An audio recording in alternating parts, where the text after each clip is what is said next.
Doctor Babasaheb Ambedkar यांचा जन्मदिन जयंती आहे। एक उत्साहाचं वातावरण आहे। त्या निमित्तानं समस्त सर्व नागरिक मोठ्या प्रमाणावर अभिवादन करतात। आम्ही अभिवादन केलेलं आहे। और आजच्या जयंतीच्या निमित्ताने हाच संकल्प केला पाहिजे की डॉक्टर बाबासाहेब आंबेडकरांनी निर्माण केलेलं संविधान हे संविधान मला वाटतं जगातलं सर्वश्रेष्ठ संविधान आहे। परंतु आज या संविधानाचे लचके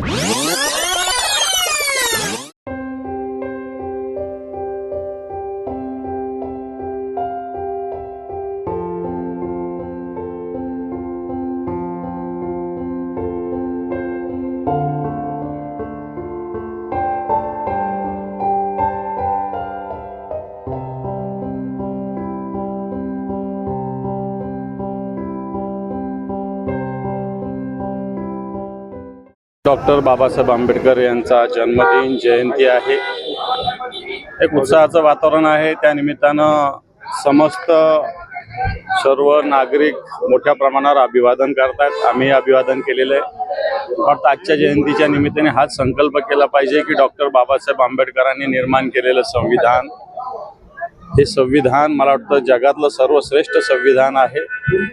परंतु आज या संविधानाचे लचके तोडण्याचा प्रयत्न काही मंडळी करू पाहतात आणि लचके तोडणाऱ्यांना ची मुकाबला करण्यासाठी एक संविधानाचाच आधार घेऊन आम जनतेचे हात बळकट होण्याचा संकल्प या निमित्तानं सगळ्यांनी करावा। आम्ही तरी तो करतोच।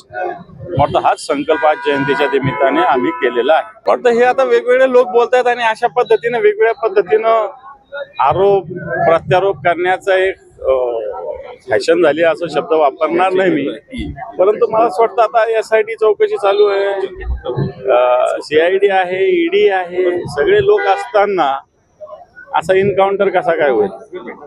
वाटतं जगाचे डोळे, भारताचे डोळे, महाराष्ट्राचे डोळे इकडे लागलेले असताना ती जबाबदारी आता पोलिसांची आहे। त्याच्यावर मला असं वाटतं आपण फार आरोप प्रत्यारोप करण्यात वेळ घालवण्यात अर्थ नाही। आपण सगळे जे काही त्याच्यावर गुन्हे आहे, आरोप आहे, तक्रारी आहे, त्याचं पूर्णपणे मला वाटतं त्याच्यावर कायदेशीर कारवाई सगळी केली पाहिजे ही भूमिका आपण सगळ्यांनी ठेवावी। हे खरं आहे। अशा पद्धतीनं शासकीय अधिकाऱ्यांनी त्यातल्या त्यात IPS दर्जाचा अधिकाऱ्यांनी अशा पद्धतीने हे बाबा वगैरे भोंदू अशा पद्धतीने ठीक आहे। आता भोंदू आता उघड झालं म्हणून भोंदू, परंतु ऑलरेडी सुद्धा अशा पद्धतीने शासकीय अधिकाऱ्यांनी अशा ह्याच्यात जाण्याची आवश्यकता नसते। शासकीय काय कोणीच जाऊ नये असं माझं स्पष्ट मत आहे। मला असं वाटतं आता कोणताही ज्याच्यावर आरोप आहे ते लोक मी आरोपी नाही असं सांगत असतो।